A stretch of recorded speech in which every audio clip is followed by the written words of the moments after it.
الرحمن الرحيم الحمد لله نحمده تعالى ونستعينه ونستغفره ونعوذ بالله من شرور أنفسنا ومن سيئات أعمالنا من يهده الله فلا مضل له ومن يضلل فلا هادي له وأشهد أن لا إله إلا الله وحده لا شريك له وأشهد أن محمدا عبده ورسوله وبعد أيها الإخوة والأخوات السلام عليكم ورحمة الله.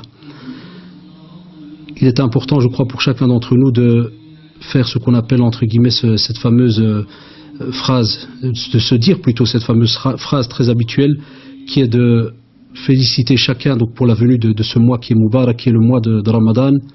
Ce mois qui, comme vous le savez, donc, est un mois d'adoration, mois très très important pour le musulman, car comme vous le savez, donc, notre présence sur terre est justement rattachée à différents actes que l'on fait journaliers. Mais ces actes sont rattachés à un mot-clé. Et ce mot-clé, le mot qu'on appelle souvent en langue arabe al-ibada, et on le retrouve justement donc dans le Coran, donc l'adoration.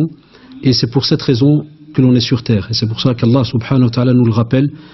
Les savants, les professeurs, tout le monde donc essaye de se rappeler donc ce verset important qui nous dit que وَمَا خَلَقْتُ الْجِنَّ وَالْإِنسَ إِلَّا لِيَعْبُدُونَ, c'est-à-dire qu'Allah subhanahu wa ta'ala n'a créé le monde, donc des êtres humains et des djinns, que pour qu'ils l'adorent.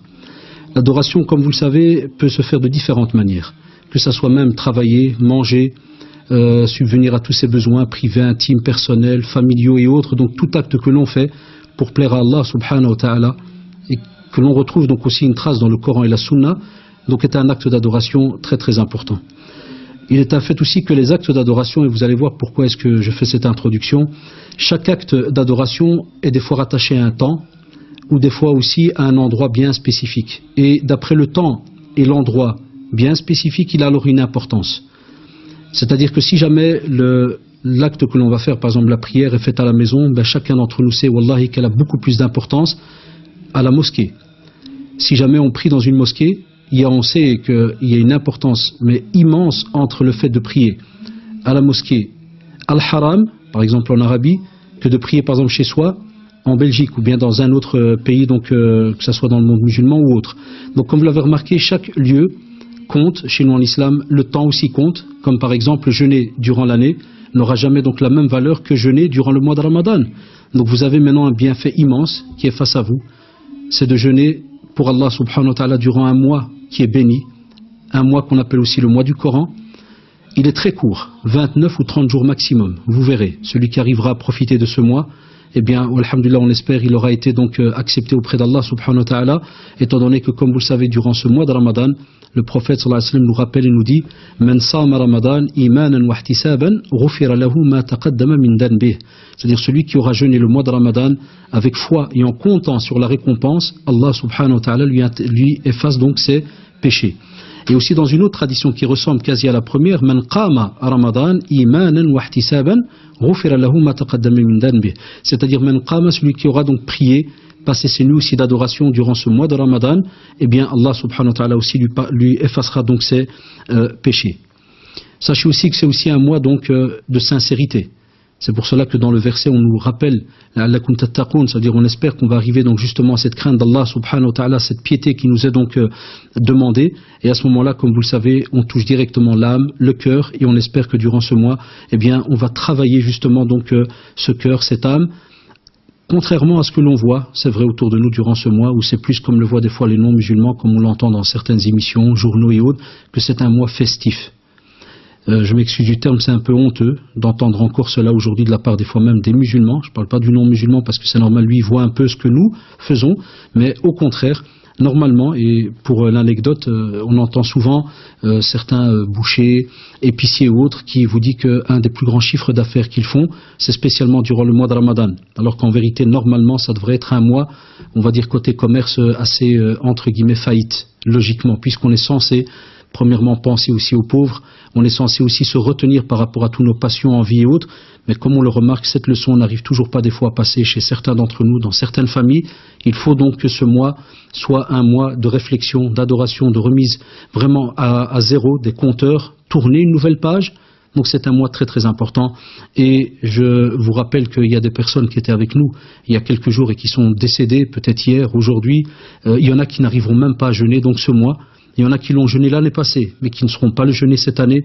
Donc imaginez-vous, billah alaykoum, combien de bénéfices vous avez de pouvoir effacer vos péchés, d'après donc la volonté d'Allah subhanahu wa ta'ala. Et aussi, comme vous le savez, ce mois de Ramadan, la récompense est entre les mains d'Allah subhanahu wa ta'ala. Les traditions authentiques nous le rappellent. Il n'y a que donc dans ce jeûne où l'on retrouve subhanallah une récompense qui est donnée, mais elle reste entre les mains d'Allah subhanahu wa ta'ala. Comme il a dit, donc le prophète nous le rappelle, illa as-siyam fa innahu li wa ana ajzi bih. Ça c'est Allah subhanahu wa ta'ala qui nous le dit. C'est-à-dire pour le jeûne, eh bien, il est fait pour Allah subhanahu wa ta'ala et c'est lui qui a la récompense, qui a les chiffres entre guillemets entre les mains. Personne d'entre nous ne pourra quantifier. Pourquoi?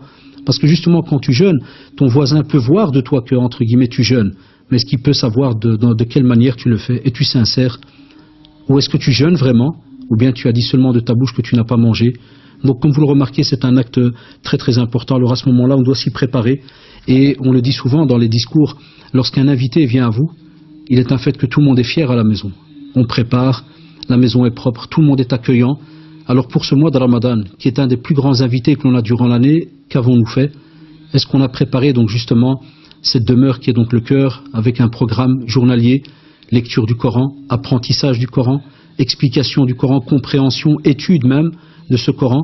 Avons-nous fait aussi quelques rappels? Est-ce qu'on les a préparés pour aussi faire des rappels, que ce soit à nos enfants, que ce soit des fois aux voisins, ceux qui sont autour de nous?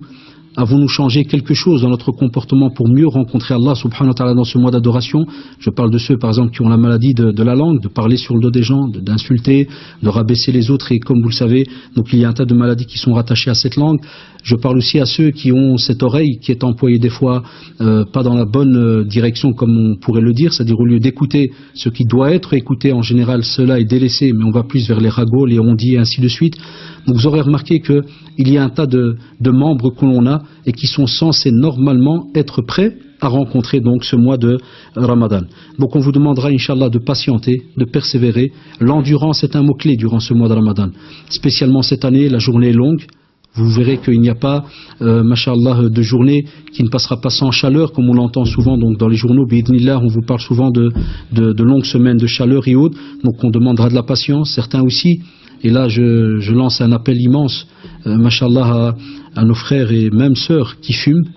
Donc on leur demande de profiter de ce mois de Ramadan pour, Inch'Allah, laisser tomber ce fléau suicidaire grave qui est des fois, entre guillemets, votre compagnon journalier pour certains.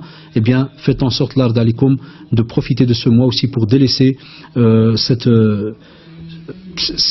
va dire cette impureté, si on peut l'appeler ainsi, alors qu'elle est en vérité plus qu'une impureté, puisqu'elle mène la personne à sa mort. Et excusez-moi si je ne trouve pas les mots par rapport à la cigarette, des mots qui sont un peu lourds, c'est ce que j'essaie de trouver par rapport à cette cigarette, mais comme vous le savez, elle est mortelle, et je n'ai pas d'autre dessin à vous faire par rapport donc à cela. Donc c'est un mois où vous pouvez donc justement faire votre possible pour avancer.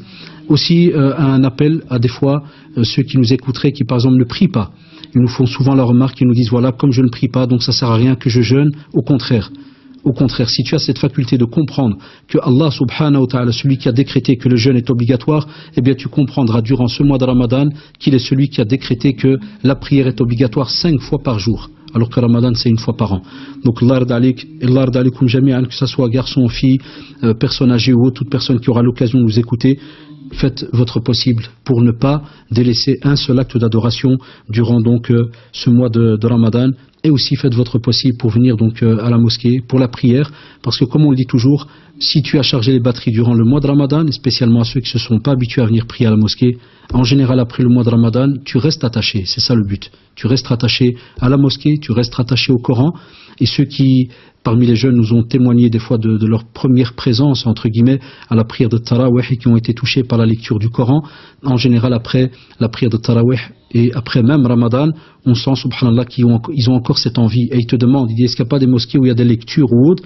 Donc tu leur dis subhanallah, regardez, c'est ce qui se passe toute l'année dans la prière, spécialement les prières à voix haute le soir qu'on a en général nous les jeunes délaissés. Et comme vous le remarquez, les mosquées sont plus pleines durant le mois de Ramadan, on se dispute pour les rangées et autres, que pendant l'année. Ramadan en vérité est une continuation. C'est-à-dire que normalement le musulman pratiquant pratique toute l'année, Ramadan il rebooste, il recharge encore plus, et puis de nouveau il repart pour une nouvelle année. Ce n'est pas seulement un début comme ça à 0 point à la ligne, non, loin de là. On recharge et on repart. Lakin, alhamdoulilah, la porte du repentir, comme vous le savez, restera toujours ouverte. Allah subhanahu wa ta'ala est heureux quand son serviteur revient à lui. Donc, Allah jazakum bikhir, profitez de ce mois béni mois aussi de largesse, mois aussi de la bienfaisance. Donc ça veut dire que aider, donner aussi dans les mosquées lorsque vous pouvez donner pour, par exemple, et cela me revient, vous savez que lorsque quelqu'un aide une autre personne à rompre le jeûne, il reçoit le même bénéfice que la journée de cette personne. Donc là, ceux qui ont l'occasion de donner, par exemple pour les mosquées, il y a le restaurant pour les nécessiteux, il y a beaucoup de gens, il y a beaucoup de sans-papiers, d'SDF et autres, des personnes qui sont dans la rue qui n'ont rien à manger, eh bien on les voit, ils sont heureux et c'est dommage, bon ce n'est qu'une fois par an alors qu'il devrait y avoir cela toute l'année, mais on les voit, ils viennent aux mosquées justement pour demander de l'aide. Eh bien à ce moment-là, chacun d'entre nous est censé aussi donner ce petit quelque chose pour un petit peu donc remercier Allah subhanahu wa ta'ala par rapport à ce qu'il nous a donné, qu'il n'a peut-être pas donné aux autres. Et donc pour le mot de la fin, on vous demandera, Inch'Allah, de ne négliger aucun acte d'adoration. Ne négligez aussi aucune minute, aucune seconde de votre temps. Faites, Inch'Allah, votre possible. Et Allah subhanahu wa ta'ala connaît vos intentions. وَمَنْ يَتَّقِ اللَّهِ يَجْعَلْ لَهُ مَخْرَجًا وَيَرْزُقْهُ مِنْ حَيْثُ لَا يَحْتَسِبْ. Donc celui qui craint Allah subhanahu wa ta'ala, automatiquement, Allah subhanahu wa ta'ala lui donne sa parole, il lui donnera une issue dans sa vie par rapport à ses problèmes, par rapport à ses demandes et autres. Qu'Allah subhanahu wa ta'ala accepte notre jeûne, accepte aussi vos actes d'adoration et qu'Allah subhanahu wa ta'ala nous guide aussi sur son droit chemin et nous montre aussi son droit chemin et la vérité. Ramadan Mubarak lakum jami'an inshallah, c'est-à-dire qu'Allah subhanahu wa ta'ala fasse que ce mois soit un mois de Ramadan béni pour vous tous inshallah. Wa jazakumullah. Subhanakallahumma wa bihamdik, nashhadu an la ilaha illa anta astaghfiruka wa natubu ilayk. Wassalamu alaykum wa rahmatullahi wa barakatuh.